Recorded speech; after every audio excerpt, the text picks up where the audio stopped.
آپ کو افتخار فتنہ کیوں کہا جاتا ہے؟ آپ کے اوپر یہ چارج لگا ریاست کو بھڑکا رہے ہیں، اکسا رہے ہیں. کیس میں ہمیں 1 سال کی سزا ہوئی تھی. ایک شام کو ہمارا چلان لاہور کی جیل سے نکال کے سبھی بھیج دیا گیا تھا. بھٹو کو بھی سیاست میں جنرل ایوب نہیں لائے تھے؟ آپ لوگ یہ تاثر جو دیتے ہیں نا وہ اس کو شاید پکڑ کے لایا گیا. تو آپ اپنے ذہنوں سے یہ بات نکال دیں کہ جو آپ کو پٹی پڑھائی جا رہی ہے نا، اس پٹی کو ختم کر دیں. 1970 کے الیکشن کے بعد اگر بھٹو اپنی شکست تسلیم کر لیتے، کس بات کی سر میں let me complete my question. کس بات کی سر لیٹ می کس بات کی شکست تسلیم کرتا؟ جو مشرقی اور مغربی پاکستان تھا اس میں پیپلز پارٹی کو اکثریت نہیں ملی، نہیں مل سکی. کہاں کہا کہ مجیب الرحمان کو اقتدار نہ دو؟ مجھے وہ بیان دکھاؤ. جواب دہ سے متعلق لوگ پوچھتے تھے آپ کے شو میں مہمان آ کیسے جاتا تھا؟ اس کو پتا ہوتا تھا کہ اس کے ساتھ کیا سلوک ہونا ہے؟ نہیں کہ مہمان نہیں آئے. جو ہیں اسلم بیگ صاحب نے ہمیں صاف طور پہ انکار کیا کہ میں جواب دہ نہیں ہوا. مولانا سمیع الحق نے کیا، شیخ رشید نے کیا، بے نظیر کو آپ نے ناراض کر کے میں نے اٹھوا دیا. ایک سوال تھا ان کو اچھا نہیں لگا مجھے بھی. میرے سوال کی تلخی غالباً ایسی تھی، لیکن اس کے ساتھ ایک نقصان ہوا. انہوں نے آصف علی زرداری کو کہہ دیا کہ آپ نے افتخار کو انٹرویو نہیں دیا، اور آج تک نہیں دیا. کیا آپ کو پی ایچ اے کا چیئرمین نواز شریف نے بنایا تھا؟ نہ شباز. آپ کو بننا چاہیے تھا بطور صحافی. سر آپ کی عمران خان سے دوستی تو نہیں، لیکن کیسے مراسم رہے؟ اس نے میرے پہ الزام لگایا کہ 2013 کا الیکشن میں نے چوری کیا. پبلک پوڈ کاسٹ کے ساتھ میں ہوں نوید نسیم. ناظرین، آج ہمارے مہمان ہیں افتخار احمد، جو کہ ایک سینئر صحافی ہیں اور جنہوں نے اپنی اسٹوڈنٹ پالیٹکس کا آغاز جنرل ایوب خان کے دور میں کیا. اس کے علاوہ 1967 میں جب پاکستان پیپلز پارٹی بنی تو افتخار صاحب اس کے بانی رکن تھے. گزشتہ 40 سالوں سے نہ صرف پریکٹیکل صحافت کر رہے ہیں بلکہ اقتدار کے ایوانوں میں ہونے والی تبدیلیوں کے آئی وٹنس بھی ہیں. افتخار صاحب، بہت بہت شکریہ پوڈ کاسٹ کے لیے ٹائم دینے کا. سر، بنیادی تعلیم کہاں سے حاصل کی اور صحافت میں بائی چوائس آئے یا ایکسیڈنٹلی آ گئے؟ Saint model school, government M A college, اور اس کے بعد بائی این ایکسیڈنٹ صحافت میں آ گیا. By accident? یس. میری چوائس تو نہیں تھی. تو آپ کیا بننا چاہتے تھے؟ میں کاشتکار. وہ تو آپ تھے ہی، آپ کے والدین جو تھے. میں اسکور ڈیولپ کرنا چاہتا تھا اور لرننگ کرنا چاہتے تھے. اس کو اور امپروو کیا جا سکتا تھا. ٹھیک ہے. جو میرا ایک شوق بھی ہے. اصل میں میرا جو ننیال ہے وہ دیہی بیک گراؤنڈ کا ہے. ٹھیک ہے. اور جو میرا ددیال ہے وہ فوجی پڑھی لکھی بیک گراؤنڈ کا ہے. پہلے ایک چیز کلیئر کریں، آپ کو افتخار فتنہ کیوں کہا جاتا ہے؟ کب آ گیا؟ سر، آپ کے بارے میں کسی سے بات کریں تو کہتے ہیں اچھا او افتخار فتنہ. دیکھنا یہ پڑے گا یہ کب کا گیا. ہاں، وہی میں پوچھ رہا ہوں، کس نے کہا اور کیوں؟ کیا آپ بہت شیطان ہوتے تھے؟ ہر آدمی بچپن میں شیطان ہوتا ہے. ٹھیک ہے. تو یہ آپ کو بچپن کی وجہ سے کیا کہا گیا، یا جب آپ عملی سیاست میں آئے، یا اسٹوڈنٹ پالیٹکس میں آپ کی شرارتوں کی وجہ سے کہا گیا؟ عملی سیاست میں جب آیا تو جن لوگوں کے ساتھ ہمارا مقابلہ تھا ان کا خیال تھا کہ میں اس لفظ کو اپالوجیٹیکلی لوں گا اور کہوں گا نہیں میں ایسا نہیں ہوں. میں نے کہا کہ میں ایسا ہوں اور آپ کے لیے ہوں. پھر میں نے ثابت کیا، میں نے اور میرے دوستوں نے اور میرے ساتھیوں نے، کہ ہم ان لوگوں کے لیے ایک ایشو بن گئے جو کسانوں کے خلاف تھے، جو مزدوروں کے خلاف تھے، جو تبدیلی کے خلاف تھے. ہم ان کے خلاف ڈٹ گئے اور انہوں نے اس کو استعمال کیا میرے خلاف، اس لفظ کو. اور بڑے مشہور صحافی ہیں مجیب الرحمان شامی، ان کے رسالے میں اسی نام سے چھپتا رہا. اور تحریر کرنے والے ساجد صاحب میر صاحب تھے، آج بہت بڑے سینئر جرنلسٹ ہیں وہ بھی. اور پھر اس نام کو استعمال کیا آغا شورش کاشمیری نے. مجھے اس پہ کوئی وہ دلا نہیں ہے. اگر مجھے اس لیے اس نام سے پکارا جاتا ہے کہ میں کچھ لوگوں کے لیے مشکل تھا تو میں تھا، میں مانتا ہوں. اور یہ اصل میں یہ نام اسکول سے ہی شروع ہو گیا تھا. ہوا یہ تھا کہ جب میں سینٹ ماڈل اسکول میں پڑھ رہا تھا تو مادہ ملت کا الیکشن کا یہ دور ہے. اور یہ جو آپ دیکھیں یادگار پاکستان جو ہے نا، اس کے جو ٹھیکیدار ہیں میاں عبد الخالق، ان کا بیٹا ناصر میرا کلاس فیلو تھا سینٹ عمر اسکول میں. تو مادر ملت کے لیے کوپن بنائے گئے تھے جس میں مادر ملت کی تصویر تھی اور لالٹین تھی. تو ریسیس جس کو ہم آدھی چھٹی کہتے ہیں، اس میں کچھ کوپن میاں ناصر نے کہا کہ مجھے کہ بیچتے ہیں دیکھتے ہیں. تو کوپن تو کیا بکنے تھے. اس کے جواب میں مجھے 4 بیعت کی سزا ملی، اور وہاں سے ہی یہ لفظ بھی میرے ساتھ منسلک ہو گیا. اور پھر مجھے پتہ لگا کہ اصل میں یہ جو بیعت مجھے پڑھے ہیں یہ کیوں پڑھے ہیں. پتہ لگا کہ بیعت مجھے اس لیے پڑھے ہیں کہ میں ایک ایسی خاتون کی کمپین کا حصہ بن گیا تھا جو ایک آمر کے خلاف تھی. تو پھر مجھے سمجھ آئی کہ جمہوریت اور آمریت کیا ہوتی ہے. سر، آپ اسٹوڈنٹ پالیٹکس میں پہلی بار گرفتار ہوئے، آپ کے اوپر یہ چارج لگا، یہ الزام لگا کہ آپ ریاست کو بھڑکا رہے ہیں، اکسا رہے ہیں، کچھ ایسا ہی ہوا تھا؟ ماشاء اللہ تھا، ماشاء اللہ کی وائلیشن کی مارچ 69 تھا.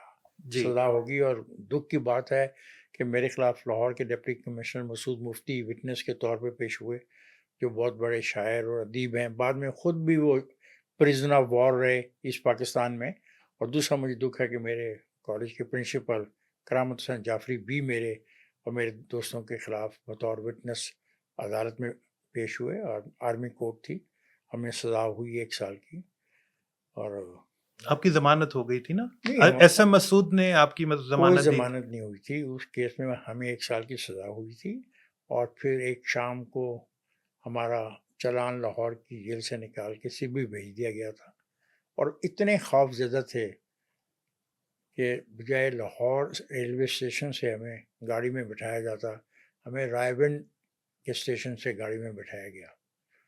تو جو لفظ آپ میرے سے منسوب کرتے ہو، اس کی دہشت اتنی تھی، اس کا اندازہ آپ لگا لو. ذوالفقار بھٹو سے آپ کی پہلی ملاقات کروائی امان اللہ خان نے، جو کہ گورنمنٹ کالج اسٹوڈنٹس یونین کے صدر تھے. یس. آپ کیوں ان سے ملے پہلی دفعہ؟ وہ مجھ سے کیوں ملے؟ سوال تو یہ پیدا ہوتا ہے وہ میرے اچھا، پاس بھٹو آپ سے کیوں ملے؟ نہیں، ذوالفقار علی بھٹو نے کوئی خاص اسپیشلی مجھے بلایا تو نہیں تھا نا. ٹھیک ہے. اسٹوڈنٹس کا ایک گروہ تھا جو ذوالفقار علی بھٹو کو ملنا چاہتا تھا، اور امان اللہ خان اس کے لندن میں ہے، وہ ہمیں لے گئے ذوالفقار علی بھٹو سے ملانے کے لیے.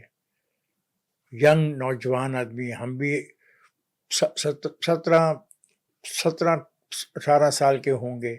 پوری دنیا میں ویتنام وار کے خلاف نوجوان جو ہے نا جد و جہد کر رہے تھے، اور امریکہ کی یونیورسٹیوں میں بھی گولی چلی، وہاں بھی لڑکے جو ہیں یونیورسٹیوں کے وہ مارے گئے. تو پوری خطے کے اندر ایک اپسر تھی نوجوانوں کی، اس کا اثر پاکستان میں بھی تھا. اور یاد رکھیں کہ مادری ملت کا الیکشن، اس کے بعد 65 کی، اس کے بعد وار، اس کے بعد جو وار کے بعد جو تاشکند کا یہ جو معاہدہ ہے، یہ اس نے بہت ساری چیزیں ایک دوسرے کے ساتھ ملا کے لوگوں کو مجبور کر دیا کہ وہ اپنے جذبات کا اظہار کریں. اور جو ینگ لارڈ تھی پاکستان کی، اس نے سارے ملک میں کیا، بشرقی پاکستان میں، مغربی پاکستان میں، ہر جگہ پہ. میں تو ہی نہیں صرف کوئی جنگ کر رہا تھا، پورے ملک میں نوجوان جنگ کر رہے تھے. آپ کی بھٹو سے ملاقات ہوئی اور آپ سے جو انہوں نے باتیں کی، آپ اس سے بہت امپریس ہوئے. صاف ظاہر ہے کہ جب آپ بات کریں گے ایک لیڈر سے اور وہ تبدیلی کی بات کرے گا تو لیکن امپریس سر، ہوتا ہے. بھٹو کو بھی سیاست میں جنرل ایوب نہیں لائے تھے؟ تو اس میں کیا بڑائی تھی؟ وہ ایک ڈکٹیٹر تھے. کیسے لائے تھے؟ وہ سڑک سے پکڑ کے لے آئے تھے. ذوالفقار علی بھٹو کراچی کے ایک بہت مشہور وکیل تھے. لوگ آتے ہیں سیاست میں، آپ لوگ یہ تاثر جو دیتے ہیں نا، وہ اس کو شاید پکڑ کے لایا گیا، اس کو کسی نے کرنل کے ذریعے بلایا گیا یا میجر کے ذریعے بلایا گیا. تو آپ اپنے ذہنوں سے یہ بات نکال دیں، یہ جو آپ کو پٹی پڑھائی جا رہی ہے نا، اس پٹی کو ختم کر دیں. بہت نقصان آپ کی سوچ نے اس ملک کو پہنچایا ہے. ذوالفقار علی بھٹو کے بارے میں یہ بات کہنی بہت آسان ہے، اور جو اس کی قربانی ہے وہ آپ بھول جاتے ہو. سوال یہ پیدا ہوتا ہے دوست کہ تمہیں کون لے کے آیا، سوال ہے کہ تمہارا کنڈکٹ کیا ہے. بالکل. مجھے یہ دیکھنا ہے تم نے میرے ساتھ کام کیا, میرے ساتھ اور بہت سارے لوگوں نے کام کیا, لیکن آج تم میرے سامنے بیٹھے میرا انٹرویو کر رہے ہو, تمہارے میں اور دوسرے لوگوں میں کوئی فرق تو ہوگا. تو یہ اچھائی جو میں نے یہ کی کہ تمہیں اس قابل بنایا کہ تم میرا انٹرویو کر رہے ہو, اس کی تم مجھے شاباش نہیں دو گے؟ سر میں تو اپنا پورا کریڈٹ آپ کو دوں گا, آپ میرے استاد ٹھیک ہیں, ہے, آپ کے ساتھ میں نے شوز کیے. آگے چلیں سر. بحث نہیں, یہ جواب ہے کہ آپ کا یہ جو تانا ہے نا, وہ ایک فیلڈ مارشل لے آیا. سوال اس فیلڈ مارشل کو کون لے کے آیا 1951 میں, 52 میں کون لے کے آیا, کون وہ لوگ تھے؟ یہ لمبی بحث ہے, چھوڑ دو. اچھا سر, جو آپ بات کرنا چاہ رہے ہو ہلکی پھلکی وہ کرو. اچھا سر, 1967 میں پیپلز پارٹی بنتی ہے اور آپ 4 آنے کی پرچی سائن بالکل دیتے ہیں, جمع کرواتے ہیں, جس کے اوپر بھٹو سائن کرتا ہے. نہیں, بھٹو نے کوئی ایسے سائن نہیں کیے, پرچیاں پرنٹڈ تھیں. بہت کم پرچیوں پہ ذوالفقار علی بھٹو نے اپنے دستخط کیے, بہت کم, چند لوگ ہوں گے پاکستان میں. ہارڈلی اس وقت 100-125 انسان ایسا ہوگا جس کی ممبرشپ کے اوپر ذوالفقار علی بھٹو کے دستخط اپنے ہیں. ان میں سے تقریباً سارے اللہ کو آلموسٹ اللہ کو پیارے ہو گئے ہیں. تو سر پیپلز پارٹی کا جو مین مقصد تھا, کیا وہ یہ تھا کہ جنرل ایوب سے جان چھڑوانی ہے, ملک میں جمہوریت واپس لے کے آنی ہے؟ اس نظریے کے اوپر پیپلز پارٹی بنی تھی. جاگیرداری کے خاتمے اور سرمایہ داری کے خاتمے کے خلاف بنی تھی. کیا جب وہ پارٹی شروع ہوئی اس نے اپنے مقاصد کے حصول کے لیے جو کوششیں کی اور جن لوگوں کو ساتھ ملایا, کیا بھٹو کا وہ جو کوشش تھی اور آپ لوگوں کی جو کوشش تھی اس کو کامیابی ملی؟ 70 کے انتخابات اس کا ثبوت ہے. مغربی پاکستان میں 70 کے انتخابات اس کا ثبوت ہے. لاہور شہر اس کا ثبوت ہے. تمام برادریاں ختم ہو گئیں, تمام تخت اور تاج اچھال دیے گئے, اور ہم نوجوانوں نے, یعنی کوئی ہمارا ایکسپیرینس نہیں ہے, ہمارے کو بڑے نام نہیں ہیں, ہماری یہاں پہ کوئی بڑی بڑی فیملیز نہیں ہیں. یہاں پہ لاہور شہر میں تو 2 بڑی فیملیز ہیں نا, آرائی اور کشمیری, اڑا کے رکھ دی ہیں ساری کی ساری. کس نے, کیوں, کس وجہ سے؟ کہ لوگ اپنی غربت کا خاتمہ چاہتے تھے. صحیح. سر 1970 کے الیکشن کے بعد کہا جاتا ہے, پھر آپ مجھے ڈانٹیے گا مت, کہ اگر بھٹو اپنی شکست تسلیم کر لیتے. کس بات کی سر میں let me complete my question. کس بات کی سر لیٹ می, کس بات کی شکست تسلیم کرتا؟ جو مشرقی اور مغربی پاکستان تھا اس میں پیپلز پارٹی کو اکثریت نہیں ملی تھی, شیخ مجیب کو اکثریت ملی تھی, اور حکومت بنانے کا حق جو تھا وہ پہلا شیخ مجیب کا تھا. یہ فیصلہ کس نے کرنا تھا؟ یہ اس وقت کے ڈکٹیٹر نے کرنا تھا یا یہ نے کرنا تھا؟ پھر ذوالفقار علی بھٹو کا اسی کے تعلق ہے. سر کوئی تعلق نہیں ہے. کیا بھٹو نے اپنی شکست تسلیم کی تھی؟ شکست کیا شکست کے اس کو میجورٹی نہیں مل سکی. کہاں کہا کہ مجیب الرحمان کو اقتدار نہ دو؟ مجھے وہ بیان دکھاؤ اس کا. میں چیلنج کرتا ہوں آپ سب کو, آپ کے ذریعے تمام پاکستان کے دانشوروں کو, کہ مجھے ذوالفقار علی بھٹو کا وہ بیان دکھایا جائے یا پاکستان پیپلز پارٹی کی سینٹرل ورکنگ کمیٹی جو اس وقت کی تھی کا ایسا کوئی اسٹیٹمنٹ دکھایا جائے جس میں کہا گیا ہو کہ ہم یہ اقتدار جو ہے عوامی لیگ کو نہیں دینا چاہتے. سر آپ کو 1973-74 میں پنجاب اسمبلی کا رکن بننے کا موقع ملا. نہیں ملا, نہیں مل سکتا تھا. دیکھیں بات یہ ہے کہ میرا جو ایم پی ہے خواجہ, جو میرا ایم پی تھے شیخ عبد المرحوم, وہ ان کی ڈیتھ ہو جاتی ہے. میرا بالکل اس بات کا, جب میں پارٹی میں شامل ہوا اس وقت تو میں ووٹر بھی نہیں تھا. آئی واز ناٹ ایون 18 سال کا میں ووٹر بھی نہیں تھا. یہ موقع تھا میرے پاس کہ مجھے ٹکٹ مل سکتا تھا. میرے دوست تھے ایس ایم مسعود, وہ فارن سروس میں سلیکٹ ہو گئے تھے, ان کا ایکسیڈنٹ ہو گیا, تو میڈیکل گراؤنڈ کی بنا پر وہ پھر فارن سروس کو جوائن نہیں کر سکے. تو آپشن کیا تھی؟ مجھے مصفخر نے بلایا اور کہا کہ you are too young for that, اور وہ آپ کے علاقے سے لڑیں گے الیکشن, تمہارا کیا خیال ہے؟ میں نے کہا مجھے کوئی اعتراض نہیں. اگر وہ موقع مجھے مل جاتا تو شاید میں پارلیمنٹ کا رکن بھی بن جاتا. اور آپ کسی بھی صوبے کے کم عمر ترین وزیر اعلیٰ ہوتے, یہ ایسا آپ نے ایک انٹرویو میں بھی کہا ہے. جی بالکل ہوتا. یہ میں آپ کو بات بتا دوں, اگر میں ممبر بن جاتا تو پھر میں وزیر اعلیٰ بھی بن سکتا تھا. ووٹ ہی ملنے تھے نا, ممبرس نے ووٹ دینے تھے. اور جیسے آپ سے لوگ, آپ کہہ رہے ہیں جیسے لوگ خوفزدہ تھے, تو آپ کو انہوں نے وزیر اعلیٰ بننے دینا تھا جو آپ سے خوفزدہ تھے؟ جو لوگ مجھ سے خوفزدہ تھے وہ آج بھی خوفزدہ ہیں. when I'm 73 years old, وہ مجھ سے آج بھی خوفزدہ ہیں, اور ان کے چاہنے والے, ان کی سوچ سے تعلق رکھنے والے آج بھی مجھ سے اتنے ہی خوفزدہ ہیں جتنے اس دور میں ان کے بزرگ مجھ سے خوفزدہ تھے. یہ جو خوفزدہ ہونے والی بات ہے یہ ایک نظریاتی بحث ہے. ٹھیک، میں نظریاتی طور پہ غریبوں کا حامی ہوں، میں جاگیرداری کا مخالف ہوں، میں سرمایہ داری کا مخالف ہوں، میں لوٹ مار، کرپشن، بدعنوانی، حرام کی مال کی کمائی کی مخالفت کرتا ہوں اور اس سے فائدہ اٹھانے والوں کی مخالفت کرتا ہوں، خواہ وہ کسی بھی شعبۂ زندگی میں موجود ہوں. تو صاف ظاہر ہے کہ میں اچھے خاصے ایک دشمنوں کا ٹولہ جو ہے اپنے ساتھ لیے پھرتا ہوں. لیکن آپ کی تو سیاستدانوں سے بہت قریبی دوستیاں بھی ہیں. دوستی اور چیز، دیکھو دوست، آپ یہی تو کنفیوژن آپ کو سمجھ نہیں آتا. نظریات اور چیز ہوتے ہیں، دوستی اور چیز.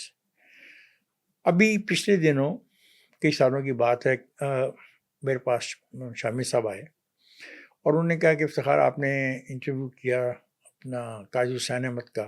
ایک سلسلہ ہم نے شروع کیا تھا جنگ اخبار میں سیاستدانوں کے غیر سیاسی انٹرویوز کا. تو جب قاضی صاحب امیر جماعت اسلامی بنے تو یہ شامی صاحب میرے گھر آئے. سر یہ جواب دے سے پہلے کی بات ہے؟ بہت پہلے کی بات ہے، جنگ کی بات ہے. تو شامی صاحب میرے پاس آئے تو کہنے لگے کہ مجھے وہ رسالہ تمہارے پاس ہے دے دو، کیونکہ وہ بنے اس میں سے میں نے کچھ میٹیریل حاصل کرنا ہے. آپ بات کر رہے ہیں دوستی دشمنی کی.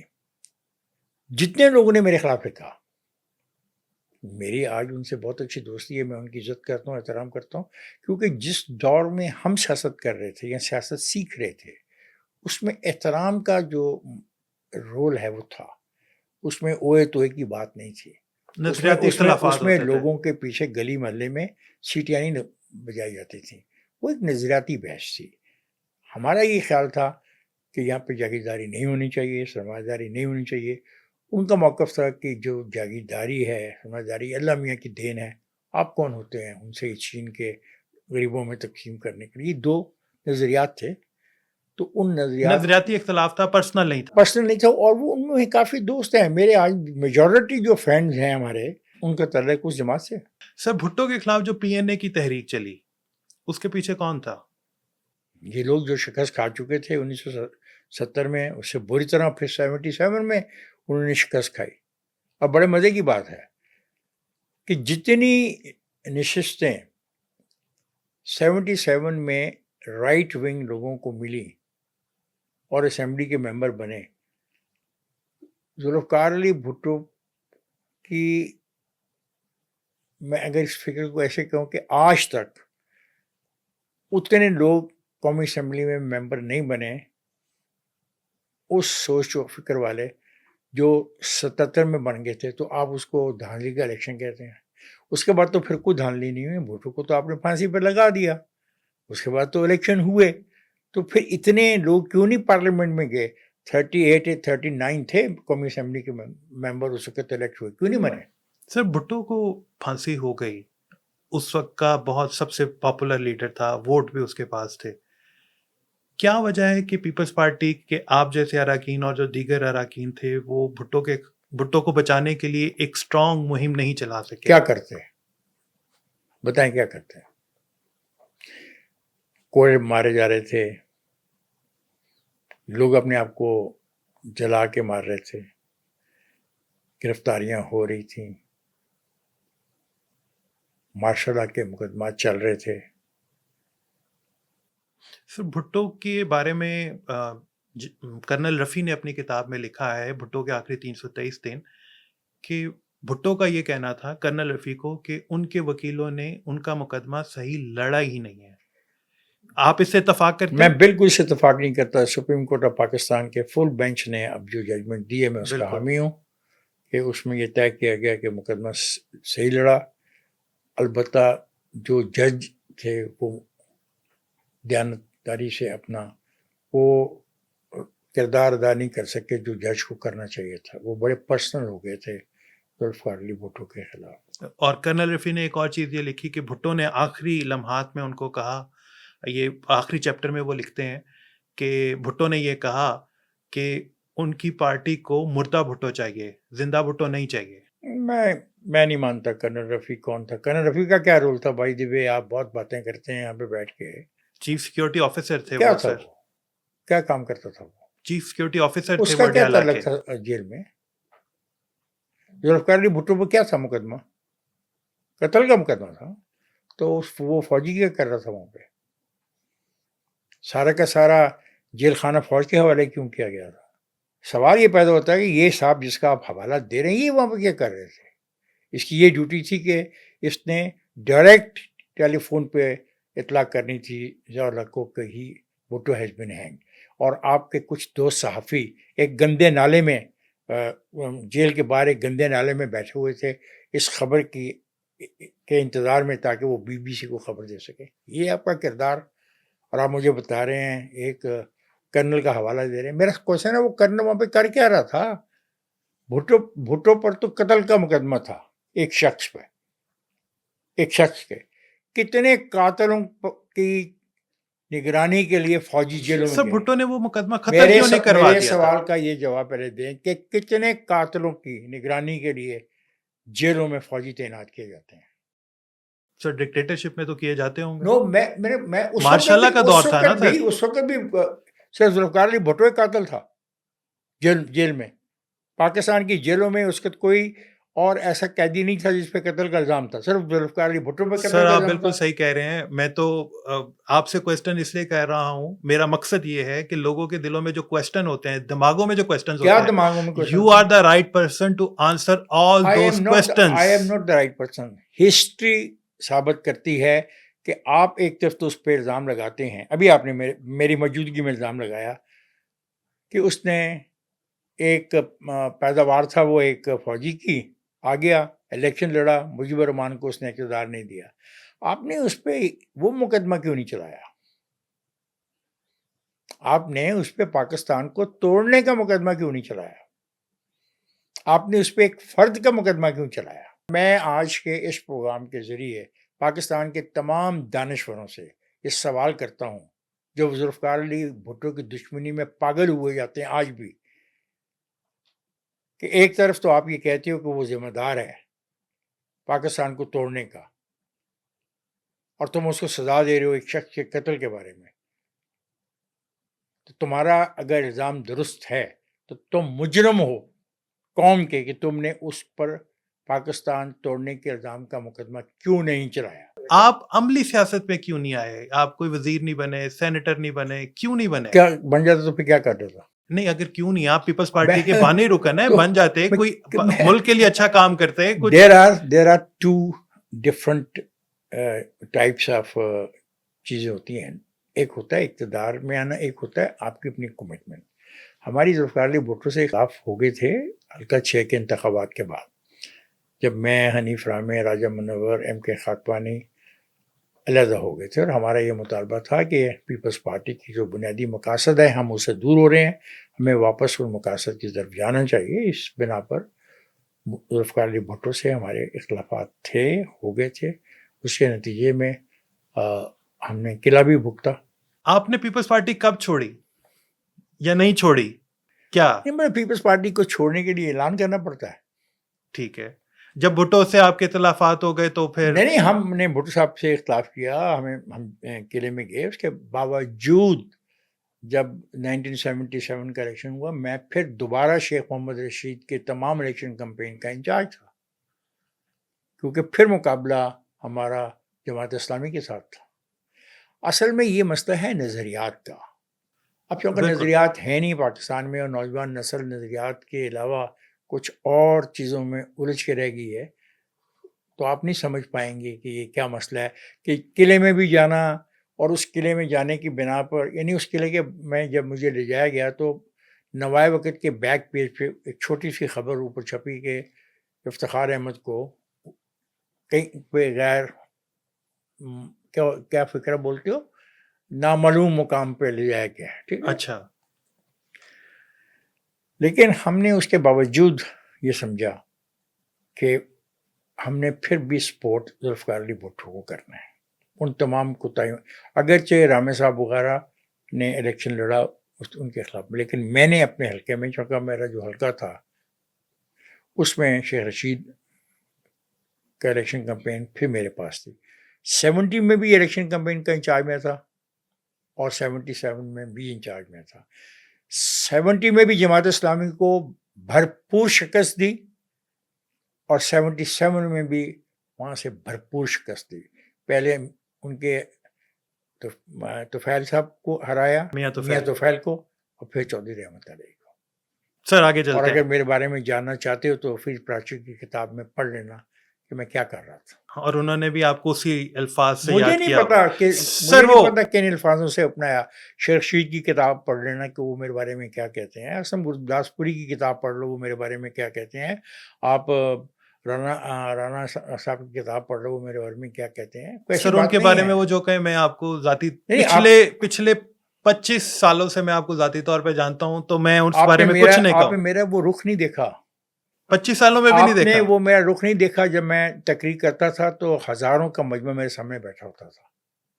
سر آپ نے میرا وہ رخ نہیں دیکھا. جب میں جب جلوسوں کی قیادت کرتا تھا اپنے دوستوں کے ساتھ تو کیا ہوتا تھا. سر سنا بہت ہے. سنا ہے نا, دیکھا نہیں نا. دیکھ نہیں نہ سکتے تھے ہم. تو اب جو آپ سنی سنائی باتیں ہیں, صرف ایک خاص مکتبہ فکر کی سنی سنائی باتیں لے کے آ جاتے ہیں ہمارے سے بات کرنے کے لیے. سر میرے ان سوالات کا ایک مقصد ہے, وہ یہ کہ جو مس انڈرسٹینڈنگس ہیں جو ان کو ایڈریس کیا جائے, and you are the right person to address them. I am not the right person. Sir, let's move forward. I am not the right person. یہ قوم کو ایک ایسا احتسابی عمل کرنا چاہیے. میں تو آج بھی مطالبہ کرتا ہوں, یہ سارے واقعات جو ہوئے ہیں, لوگ بات حمود الرحمان کمیشن کی کرتے ہیں نا, رپورٹ کی. میں کہتا ہوں بالکل حمود الرحمان کمیشن رپورٹ چھاپی ہے, اور پھر اس حمود الرحمان کمیشن رپورٹ کے بعد اس ملک میں ایک اور کمیشن بنایا گیا ہے جو ٹروتھ کے بارے میں بات کرے, جو ریکنسلیشن کے بارے میں بات کرے, اور یہ جو تمام الزامات لگائے گئے ہیں ان کی تحقیق کرے. اور میں اس لیے یہ مطالبہ کر رہا ہوں کہ تمام کردار آہستہ آہستہ اللہ کو پیارے ہو رہے ہیں, اور پھر بہت مشکل ہو جائے گی سچ کو ڈھونڈنے کے لیے. آج بنگلہ دیش جو واپس بنا ہے, اس بات کا ثبوت ہے کہ غلطی کچھ اور کر رہے تھے لوگ, اور دشمن کی کھیل تھی, اور دشمن اس کھیل میں کامیاب ہوا. سر بھٹو کو پھانسی ہو جاتی ہے, بے نظیر سیاست میں آ جاتی ہیں. آپ نے بے نظیر کا ساتھ دیا؟ بالکل. I gave her the vote. میں نے اس کو ووٹ دیا. نہیں, لیکن ان کی کیمپین چلانے میں جتنے متحرکہ بھٹو کے ساتھ تھے, نو کمپین, اس کی بیکاز میں آپ عملی صحافت میں آ چکے ہوئے تھے اس وقت تک؟ نہیں, میں چلا گیا تھا اپنی کاشتکاری کے اندر. ٹھیک ہے, میں واپس عملی صحافت میں بہت لیٹ آیا. سر جو 90s کی سیاست ہوئی, جس میں ہر 2 سال بعد, 1.5 سال بعد, 2.5 سال بعد حکومت کا تختہ الٹ دیا جاتا تھا, کیا وجہ ہے کہ وہ جو 10 سال ہیں 90s کے, یہ میں آپ سے بطور تجزیہ کار پوچھنا چاہ رہا ہوں, کیا وجہ ہے کہ وہ ریزسٹنس عوام کی طرف سے نہیں دکھائی جاتی تھی جو کہ شاید اب دکھائی جاتی ہے؟ اٹلی میں کتنی دفعہ چینجز آتی ہیں پرائم منسٹر کی, فرانس میں کتنی دفعہ آتی ہیں؟ سر نہیں آتی نا سر, اتنے کم پیریڈ کے بعد نہیں آتی, بہت کم پیریڈ کے بعد آتی ہیں. بعض کا تو 2 سال بھی پورے نہیں. تو کیا آپ ان کو, وہاں پہ ریزسٹنس ہوتی ہے, لوگ سڑکوں پہ انقلاب لے آتے ہیں. یہ جو آپ لوگوں کے ذہنوں میں کسی نے یہ بات ڈال دی ہے نا ریزسٹنس والی, یہ کتابی صفحات تک ہی محدود رہے گی. سر 99 میں مشرف تختہ الٹ دیتے ہیں نواز شریف کا, جس کے بعد 2002 میں الیکشنز ہوتے ہیں. الیکشنز میں ایک پاکستان مسلم لیگ قائد اعظم بنائی جاتی ہے, اور آپ کی جن کے ساتھ دوستیاں میں نے خود دیکھی, ان میں چودھری برادران, میاں اظہر, حامد ناصر چٹھا. سر یہ کیا وجہ تھی کہ یہ سارے لوگ جو کہ نواز شریف کے بہت قریب تھے وہ مشرف کے ساتھ جا کے مل گئے؟ پھر بات تو ہے کہ نواز شریف پاکستان میں نہیں تھے. بالکل ٹھیک ہے.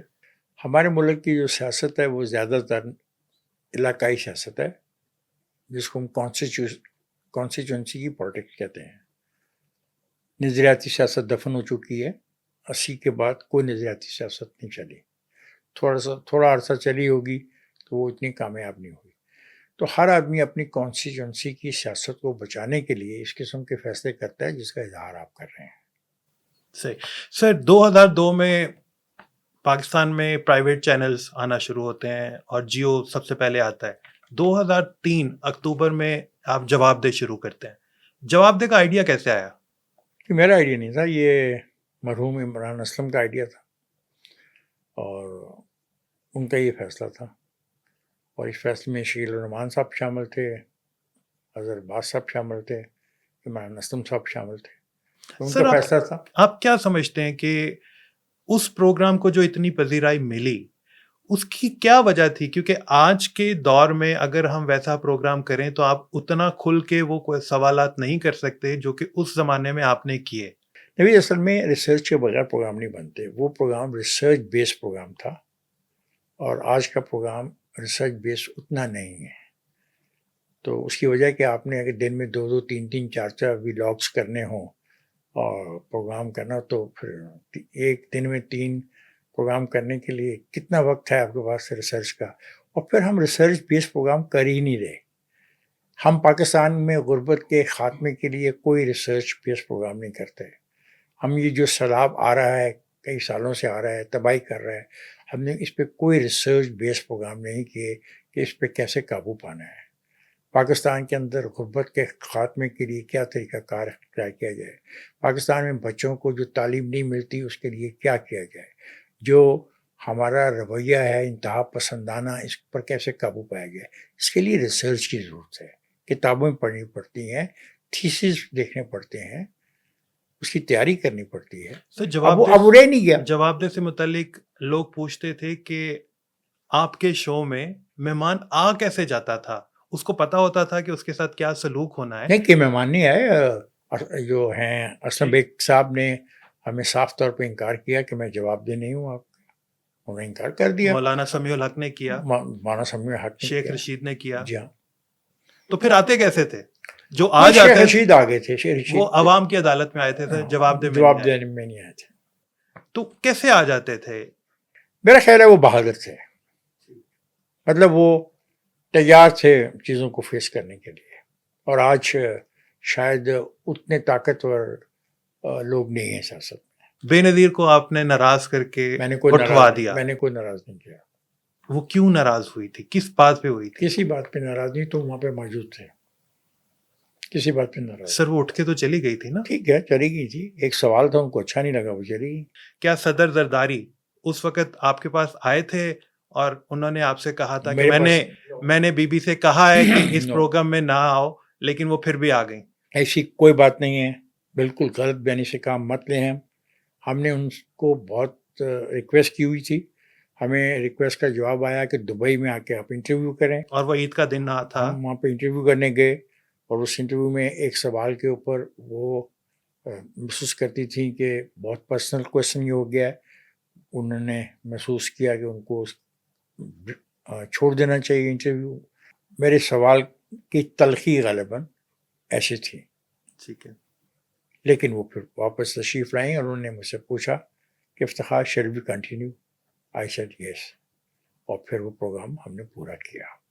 اور اس کے بعد انہوں نے ہم سے وہ کاغذ دیکھے جو ہمارا سوال نامہ تھا، کہا کہ یہ ذرا مجھے کاغذ دے میں پڑھوں تو صحیح، یہ کہاں سے آئے ہیں کاغذ تمہارے پاس؟ جی، تو انہوں نے ہر کاغذ کو غور سے پڑھا، وہ شاید تصاویر کوئی ہوں، لیکن اس کے ساتھ ایک نقصان ہوا، انہوں نے آصف علی زرداری کو کہہ دیا کہ آپ نے افتخار کو انٹرویو نہیں دینا، اور آج تک نہیں دیا، اور آج تک نہیں دیا، اور ان کے بیٹے نے بھی نہیں دیا۔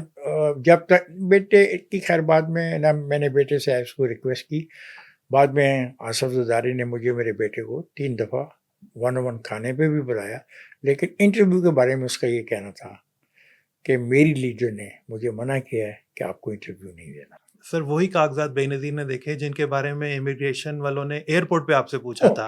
وہ کہ یہ کاغذات کہاں سے جا رہے ہیں، کیونکہ ان کا خیال تھا ایک پورے کا پورا بیگ بھرا ہوا ہے کاغذوں سے، یہ کیا چیز ہے۔ یس سر آپ کی نواز شریف سے دوستی کیسے ہوئی؟ یہ بہت پرانی بات ہے، یہ جو عید میلاد النبی کا جلوس نکلتا تھا، یہ تب سے ہماری واقفیت ہوئی۔ پھر then he became the finance minister, تو پھر میں جرنلسٹ تھا، وہ منسٹر بن گیا، تو وہ مال ٹاؤن میں رہتا تھا، میں جارج ٹاؤن میں رہتا تھا، وہ دوستی بڑھتی گئی، دیٹس آل۔ سر آپ کی اور لوگوں سے بھی بہت دوستیاں تھیں، جیسے میاں زر سے بہت کلوز تھے جی، آپ۔ He was a great man. Yes, Hamid Nasir Chattha He is another he Zafarullah Jamali was a great man again.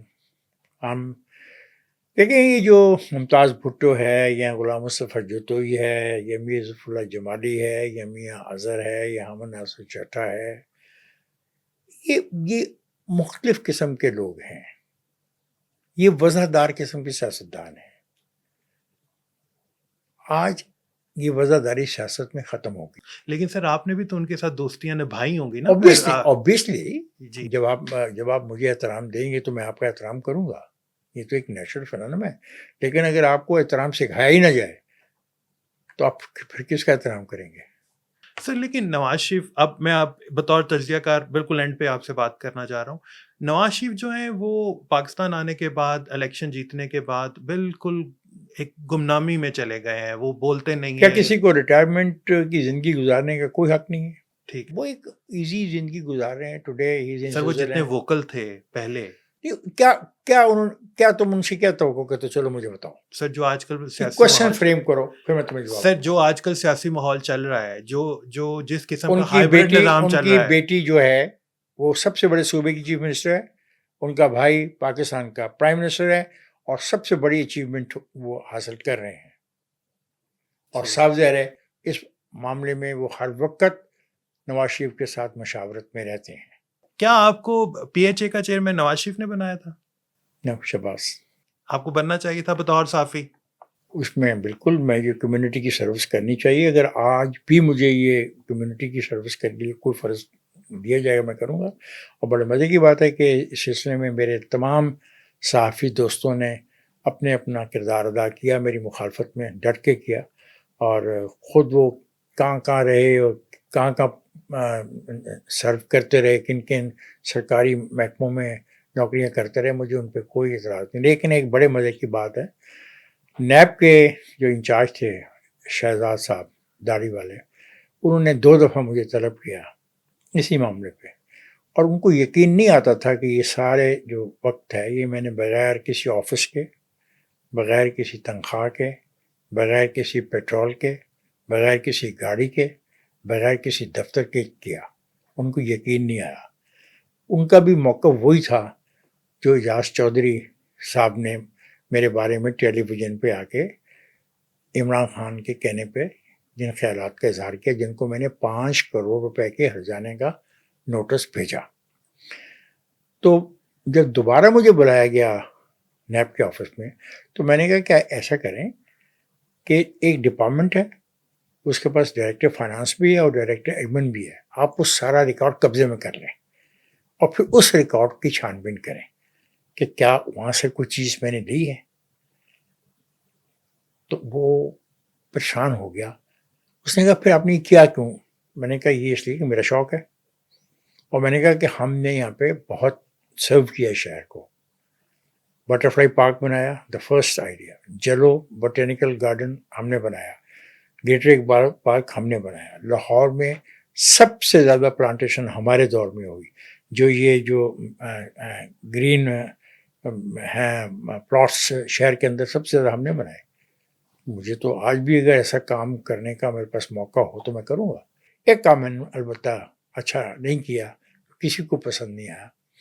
500 daily wages کے مالیوں کو پکا کر دیا. 500.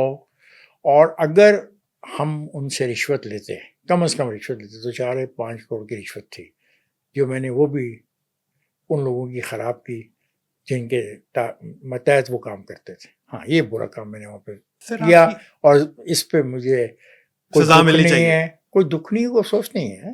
سر آپ کی عمران خان سے دوستی تو نہیں، لیکن کیسے مراسم رہے؟ اچھا رہے. مطلب عمران مجھے کہتا تھا تم ایک اچھے انقلابی نہیں ہو. اچھا، اور میں کیوں کہتا تھا؟ وہ اس کا خیال تھا کہ وہ میرے سے بہتر انقلابی ہے. آپ نے ان کے 2 انٹرویوز کیے. ایک انٹرویو میں کتاب پہ اس نے 2011 میں لکھ کے دے دیا کہ وہ اس ملک کا حکمران بنے گا. مجھے بتاؤ کہ جس آدمی کو 2011 میں یہ پتا تھا کہ وہ اس ملک کا حکمران بنے گا تو پھر کون کس کو لے کے آتا ہے؟ بنی گالا میں یہ انٹرویو ہوا تھا. جی کتاب میرے پاس پڑھی ہے، اس کے ہاتھ کا لکھا ہوا پڑا ہے. بہرحال یہ ہمارے آج کے سر لیکن یہ ہسٹری تو ہے, لوگوں وہ کو پتا ہونا چاہیے. ایک شخص کو 3 میں نے دو, اس کے 2 انٹرویو کیے, ایک عوام عدالت کی جی بس. اور اس نے میرے پہ الزام لگایا کہ 2013 کا الیکشن میں نے چوری کیا, اور میں نے بھی, جی آپ ٹی وی پر آ کر چیلنج کرتے رہے. میرے بھی ادارے نے 15 دن ٹیلی ویژن کی اسکرین پہ ہماری یہ دعوت اس کے لیے چلائی کہ آئیے تشریف لائیے, ثابت کریں کہ ہم نے آپ کو کیسے دھوکہ دیا. کیونکہ آپ کو پتہ ہے نوید, جو یہ ٹرانسمیشن ہوتی ہے اس میں آپ کوئی ایسا فراڈ نہیں کر سکتے, یہ لمحہ بلمحہ چلتی ہے, اس کو آپ اس میں کوئی بھی چالاکی نہیں کر سکتے, کیونکہ ہمارے ہزارہ نامہ نگار اس وقت ہمیں سپورٹ کر رہے ہوتے ہیں, اور ان نامہ نگاروں کو بھی پتہ ہوتا ہے کہ جو وہ انفارمیشن دے رہے ہیں وہ ہم ریکارڈ کر رہے ہیں, کل وہ ذمہ دار ہوں گے اگر غلط.